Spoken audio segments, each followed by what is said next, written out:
Election commission ने सिंध में हल्का बंदियां मौखर कर दी हैं। हल्का बंदी मौखर करने का नोटिफिकेशन जारी कर दिया। फैसले के बाद सिंध में बल्दियाती इंतखाबात ताखीर का शिकार होने का इम्कान भी है। आपको खबर दे रहे हैं कि इलेक्शन कमीशन ने सिंध में हल्का बंदियों को मौखर कर दिया है और इलेक्शन कमीशन ने जो अहकाम दिए हैं इससे बल्दियाती इलेक्शन में मज़ीद ताखीर हो जाएगी। हल्का बंदियाँ मौखर करने का नोटिफिकेशन भी इलेक्शन कमीशन की जानिब से जारी कर दिया गया है। सिंध में बल्दियाती इंतखाबात भी अब ताखीर के शिकार होने का इम्कान है। सिंध में हल्का बंदियों का मामला था जिस पर अब नोटिफिकेशन जारी कर दिया गया है कि हल्का बंदियाँ अब मौखर कर दी गई हैं, जिससे अब बल्दियाती इलेक्शन जो सिंध में होने जा रहे हैं उसके खीर से का शिकार होने का भी अब चीज़ें सामने आ रही हैं। सलाउद्दीन अली हमारे नुमाइंदे हमारे साथ मौजूद हैं। सलाउद्दीन, वजह क्या हुई है कि हल्का बंदियाँ मौखर की गई इलेक्शन कमीशन की जानिब से?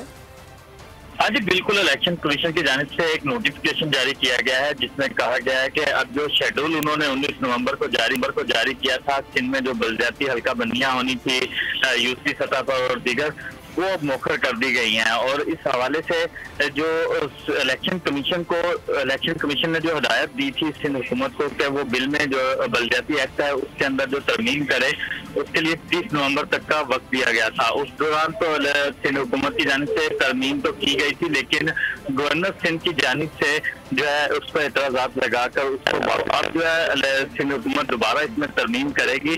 तो ज़राए का कहना है कि यही वजह है कि जिसकी वजह से अब इलेक्शन कमीशन ने जो है हल्का बंदियों की का जो शेड्यूल है उसको मौखर कर दिया है और ताहुकुम सानी अब कोई नया शेड्यूल जो है वो बाद में जारी किया जाएगा कि हल्का बंदियां होंगी।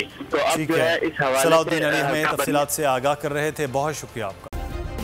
सब्सक्राइब करें और बेल दबाएं ताकि कोई खबर रह न जाए।